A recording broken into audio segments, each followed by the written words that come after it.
Kenya's government is on a drive to demolish structures put up on riparian lands, buffer zones designated to protect wetlands. Drastic action is being taken in the capital, Nairobi, with 4,000 buildings set to be demolished, reasons being that they were constructed on lands adjacent to the watercourses that traverse the city. So far, 2 iron malls have come down, but some people are criticizing the haphazard nature of the demolitions. For decades, the Nairobi River has been besieged by the construction of buildings teetering perilously over its banks, bringing pollution, blockages and floods to the waterway that runs through the capital.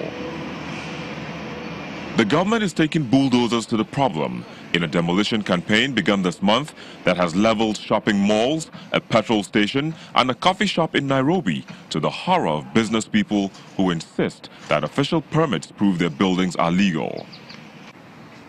The UK shopping centre, which contained a supermarket, restaurants, pharmacies and other shops, was felled last week. This property, like the nation has been informed to believe, sits on whether you call a riparian land or on a river. That is untrue. There is no river whatsoever that passes under the building, which was passing under the building. However, there is a stream. A small stream which is canalized, which was behind the building, a few meters away from the building, is what was on ground. So that is one thing. The other thing I would like to say that when we had the various agencies, whether it is NEMA, City Council, Verma, neither of these had come to us or got in touch with us, served us with any notice whatsoever. The building was never marked for demolition. President Uhuru Kenyatta's spokeswoman Kanzidena says previously issued permits had no legal force, citing widespread corruption and that if land was given away, it was done so in a way that was not legal. Kenyatta defended the crackdown against legal structures when he attended a church service in the capital. Over the last few weeks, I've lost very many friends, Bishop. Because I've been receiving so many calls that, you know, how can you just sit there and watch all this destruction going on? You must stop it. And I said, well, it's difficult to stop. It's difficult to stop not because we love to destroy, but because we must fight impunity. The government's efforts has been cheered by many in the city of more than 4 million who have watched with dismay as apartment blocks, shopping malls and even swimming pools have popped up along the river.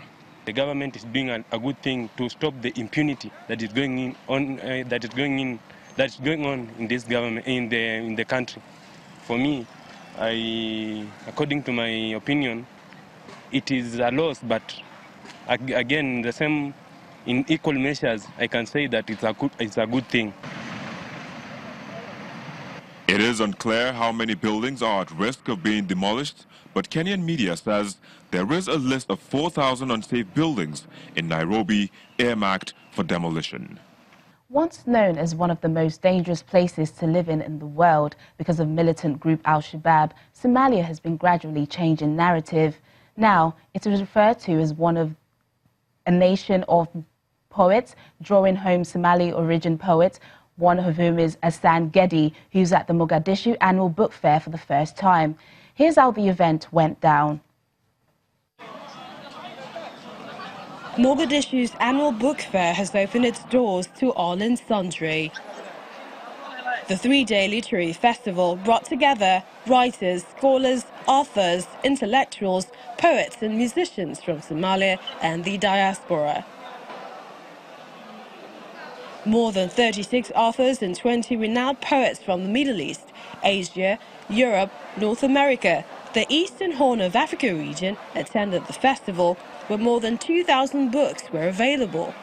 Literacy and poetry and books and reading and writing, both for kids and for adults, to establish the new and better Somalia. The fair is a sign of hope for peace and stability in Somalia, which was plunged into unrest in 1991 when clan-based warlords overthrew a dictator and turned on each other.